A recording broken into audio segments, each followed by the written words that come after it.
성도님들은 늘 이제 듣는 찬양 또 함께 드린 예배 뭐 괜찮지만은 정말 또 오랜만에 처음 오신 분들은 이 모든 것들이 낯설 텐데요. 근데 한번 우리가 이렇게 생각하셨으면 좋겠습니다. 도대체 저 사람들은 여기에 뭐가 있길래 이렇게 일요일마다 모여서 이렇게 예배를 드린다고 하는가? 도대체 여기에는 뭐가 있는가? 그 마음을 가지고 그럼 나도 한번 들어보자. 그런 마음을 가지고 함께 예배에 참여하고 하나님의 말씀을 들으셨으면 좋겠습니다. 그렇게 우리가 마음의 문을 조금만 열 때 하나님께서 여러분들에게 또 우리 모두에게 크게 역사하실 줄 믿습니다. 여러분, 우리 인간들이 살아가면서 안 되는 우리 생활 속에서 없어서는 안 될 것들이 참 많습니다. 다양한 것들이 있는데요.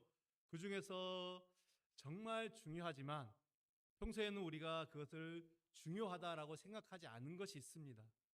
그게 뭔가 하면은 바로 우리가 도로라고 불리는 길입니다. 길을 우리는 그렇게 중요하게 생각하지 않습니다. 근데 우리 사람이 사는 곳이라면 어디든지 그것이 뭐 번화한 도심이라든지 아니면은 저 오지산간 벽지라든지 사람의 발길이 닿는 곳에 사람이 사는 곳에는 반드시 길이 나 있는 것을 볼 수가 있습니다.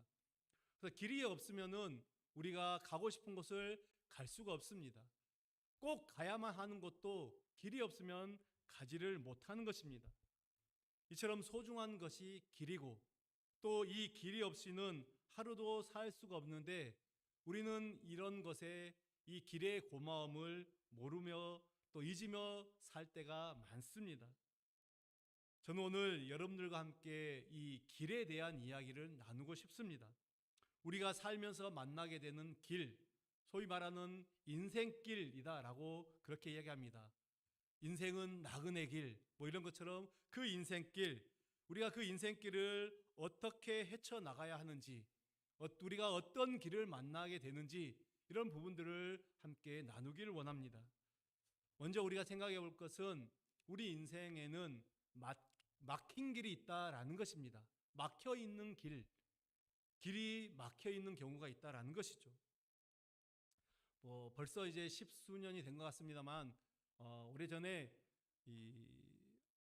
아주 우리나라의 이제 장마철에 비가 많이 쏟아질 때 서울의 어느 초등학교, 아직 30대 초반인 어느 초등학교 선생님 한 분이, 남자 선생님 한 분이 자살을 한 사건이 있었습니다. 왜 그분이 자살을 했는가? 사연은 이렇습니다. 지금 부인은 딸과 함께, 부인도 교사인데 딸과 함께 부인은 강원도의 어느 초등학교의 선생님입니다. 그러니까 이분들은 지금 이제 주말 부부로 떨어져 있었습니다. 주중에는 부인이 딸과 함께 강원도에서 지내고 그러다가 주말이 되면은 서울로 올라오든지 아니면 강원도로 가든지 그렇게 이제 생활하고 있었는데 그날 이제 비가 아주 많이 오는 날 마침 이 딸과 부인이 탄 버스가 빗길에 미끄러져서 그만 사고를 당하고 그 자리에서 이 부인과 딸이 죽고 말았던 것입니다.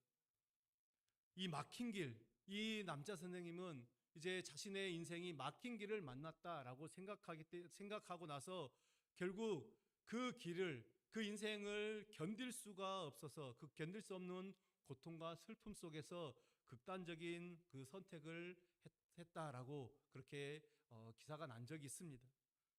여러분, 길이 막혔을 때의 그 서러움, 내가 길이 막혔다라고 생각될 때 느껴질 때의 그 서러움, 사실 이것은 당해보지 않는 사람, 경험해보지 않는 사람은 잘 모릅니다. 예를 들어서 우리가 이제 취업의 길, 우리 젊은 사람들 취업이 참 어렵다고 합니다. 그 취업의 길, 또 여러분들이 어떤 사업을 하는데 사업의 길이 막혔다라고 생각될 때, 진학의 길이 막혔다고 생각할 때, 또 어떤 관계의 길이 막혔다고 생각될 때, 우리가 건강의 길이 막혔다라고 생각될 때, 그것 때문에 좌절을 겪고 그것 때문에 절망하는 사람들이 얼마나 많은지 모릅니다. 아마 여기 계신 우리들 중에서도 어떤 분들은 한 번쯤 이런 경험, 내가 정말 막다른 골목에 있구나, 더 이상 길이 없구나라고 생각될 때가 있었을 것입니다. 성경에 보면은 이제 하나님께서 이스라엘 백성, 이스라엘이라는 민족을 선택하셨고 그들이 어떤 상황에 있었냐면 처음에 이집트에서 그 애굽이라고 성경에 나오는 그 이집트에서 그 종살이를 하고 있었습니다. 강제로 강제 노역을 하고 있을 때 하나님께서 모세를 통해서 이제 그들을 이집트에서 이끌어내셨습니다. 출애굽이다라고 하는 이집트에서 이끌어내셨는데 이제 그들이 이제 이집트에서 나와서 하나님께서 약속하신 땅이 있습니다. 지금의 그 팔레스타인 땅, 그 가나안 땅으로 가게 되었습니다. 그래서 그들은 이제는 우리가 자유롭게 노예 생활을 하던 것에서 벗어나서 자유롭게 생활을 할 수가 있겠구나 생각하고 나오는 도중에 어떤 길을 만나냐면은 앞에 홍해라는 바다를 만나게 됩니다.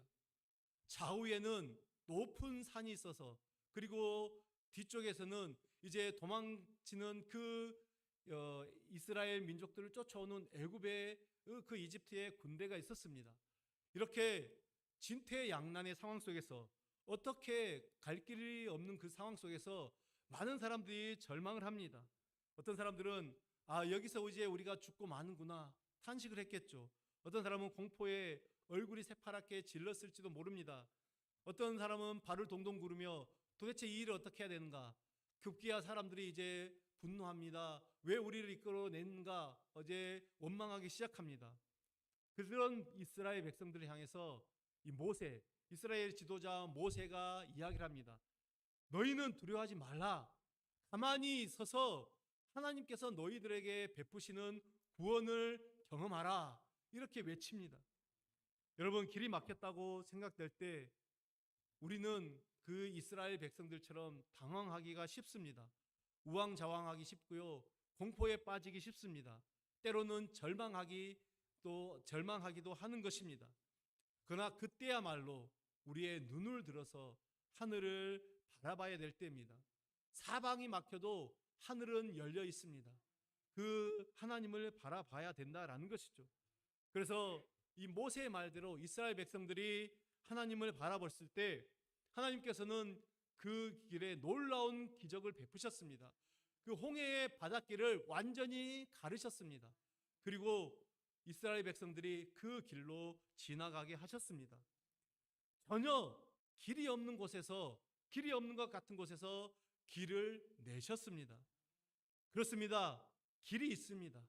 여러분, 하나님께는 길이 있습니다. 전혀 길이 없는 것 같은 상황 속에서도 하나님은 길을 내시는 분입니다. 여러분 인생을 살아가다가 우리가 막힌 길과 같은 그런 인생의 어려움을 만날 때 여러분 한탄하지 마십시오. 두려워하지 마십시오. 또 절망하지 마십시오. 하나님을 바라보십시오. 하나님을 바라볼 때 하나님은 여러분들에게 길을 보여주실 것입니다. 여러분을 책임지신 분이십니다. 여러분 성경의 시편 37편 5절에 보면 이런 말씀이 있습니다. 내 길을 여호와께 맡기라. 그를 의지하면 그가 이루시고. 너의 길, 우리의 길을 하나님께 맡길 때 하나님께서 인도하신다, 이끌어 가신다라는 그런 뜻입니다. 그분이 책임져 주신다라는 것입니다. 길이 막혀서 전혀 앞이 보이지 않는 그 상황 속에서도 하나님께서는 길을 내시고 인도하시는 분이심을 믿으시길 바랍니다. 두 번째로 우리 인생에 있어서 또 막힌 길만큼이나 아찔하고 답답한 상황은 바로 잃어버린 길입니다. 길을 잃어버린 것이죠. 여러분 길을 혹시 어디 가다가 잃어버린 적이 있습니까? 잃어본 적. 요즘에는 뭐 내비가 워낙 잘 나와 있어서 우리가 모르는 길을 가더라도 다 알아서 찾아줍니다. 그렇기 때문에 뭐 길을 잃어버리는 경우는 거의 없을 것 같습니다. 그런데 만약 여러분이 정말 한 번도 가보지 않은 낯선 어떤 시골길을 여행한다라고 한번 생각해 보십시오. 밤은 깊어가는데 가도 모르는 길만 나오고 뭐 지도도 없고 또 뭐 나침반도 없고 옆에 아는 사람도 없다. 아무도 없는 곳, 막막한 허허 벌판에 홀로 있다라고 한번 생각해 보십시오.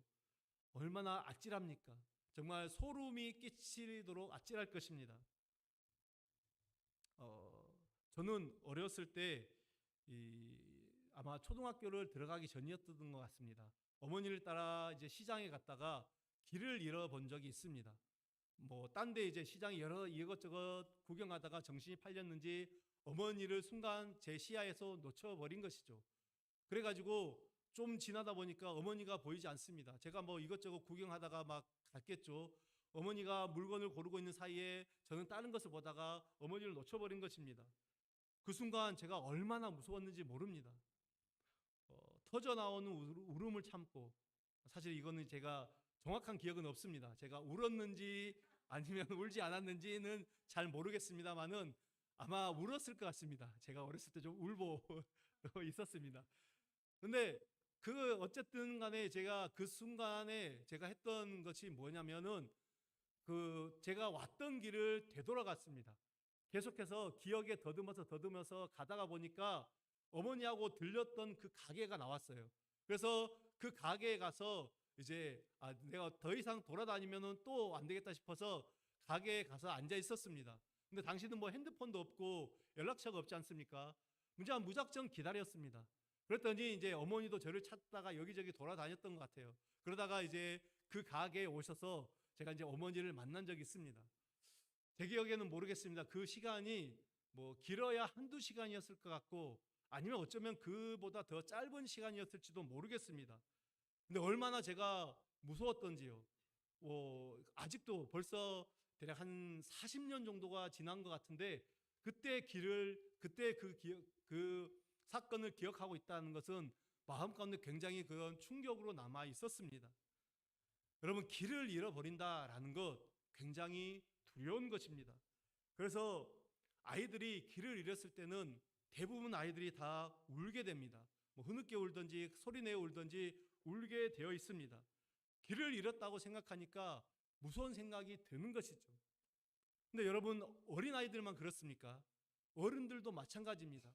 우리도 길을 잃었다라고 생각될 때 두렵지 않습니까?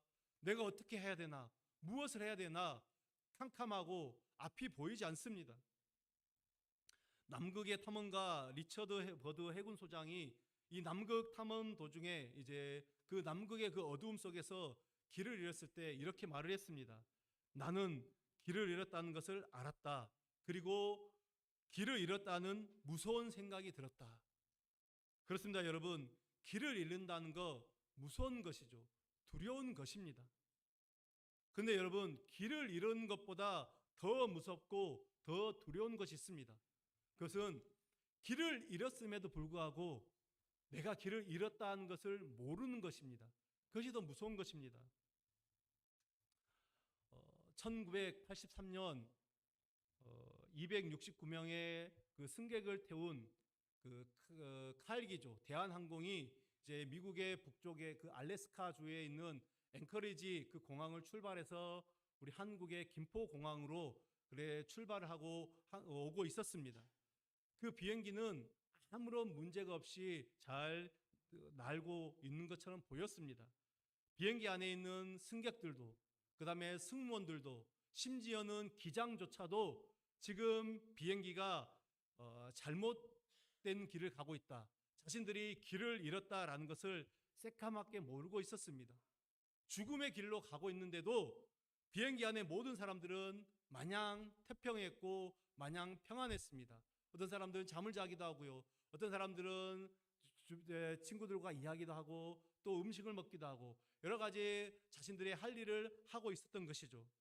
그런데 어느 순간 이 비행기는 이제 당시에는 소련이다 그러죠. 그 소련의 영공을 날고 있었습니다. 당시는 미국과 소련이 냉전 시대였지 않습니까?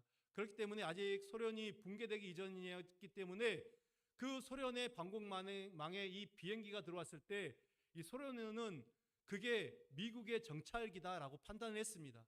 그래서 급히 이제 자신의 전투기를 띄워서 그 비행기를 격추시켰습니다.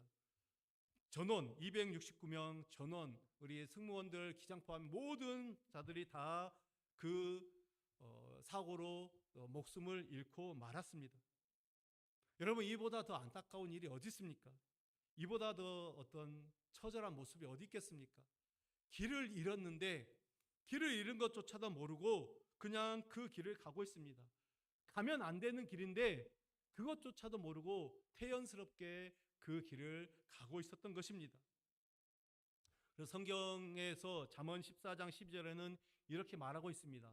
어떤 길은 사람이 보기에 바르나 필경은 사망의 길이니라. 우리가 눈으로 보기에 괜찮아 보이고 안전한 것 같은데 그 길은 죽음의 길이다라는 것입니다. 그 죽음의 길이 있다라는 것이죠. 또한 성경의 다른 부분에서는 우리는 다 양 같아서 각기 제 길로 갔다라고 말하고 있습니다. 여러분, 양 아시죠? 양은 길눈이 어두운 동물이라고 알려져 있습니다. 그래서 길을 잘 잃어버립니다. 목동이 없으면은, 양치기 개가 없으면은 자기 마음대로 가는 것이 양이다라고 합니다. 그런데 우리 인간이 그런 모습이다라는 것이죠. 어디로부터 왔고 어디로부터 어디로 가는지를 모르는 존재가 바로 우리 사람이다라는 것입니다. 우리 인간의 불행이 여기에 있는 것이죠. 여러분, 지금 여러분은 어디로 가고 계십니까? 여러분 인생의 종착지가 어딘지 알고 계십니까? 그냥 한번 가보자.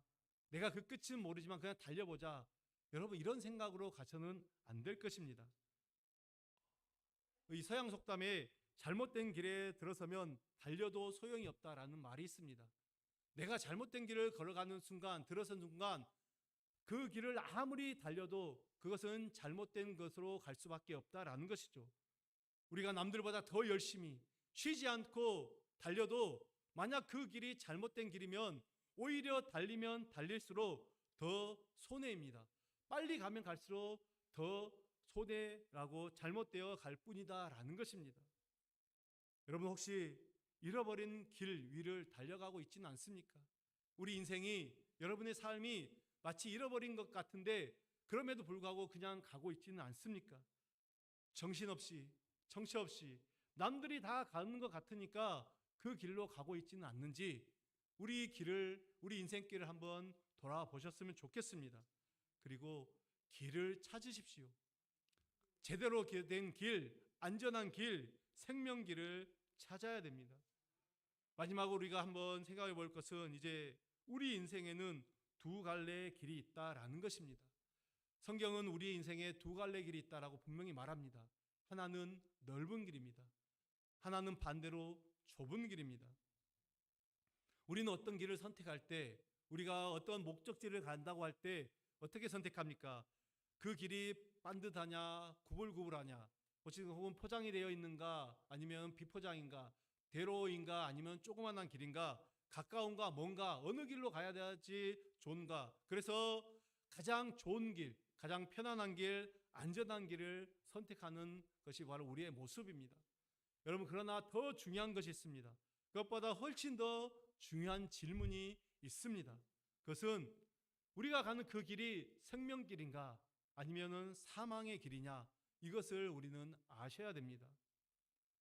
아무리 고속도로와 같이 잘 포장되고 널찍널찍한 길이라 할지라도, 반듯하게 뚫린 길이라 할지라도 그 길이 사망의 길이면은 우리는 절대로 그곳을 갈 수가 없습니다. 가면 안 됩니다. 아무리 길이 평탄하고 좋으면 뭐합니까?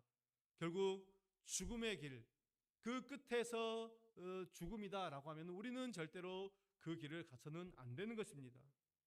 성경은 분명히 말하고 있습니다. 우리 앞에 생명의 길과 사망의 길이 놓여 있다라고 말하고 있습니다.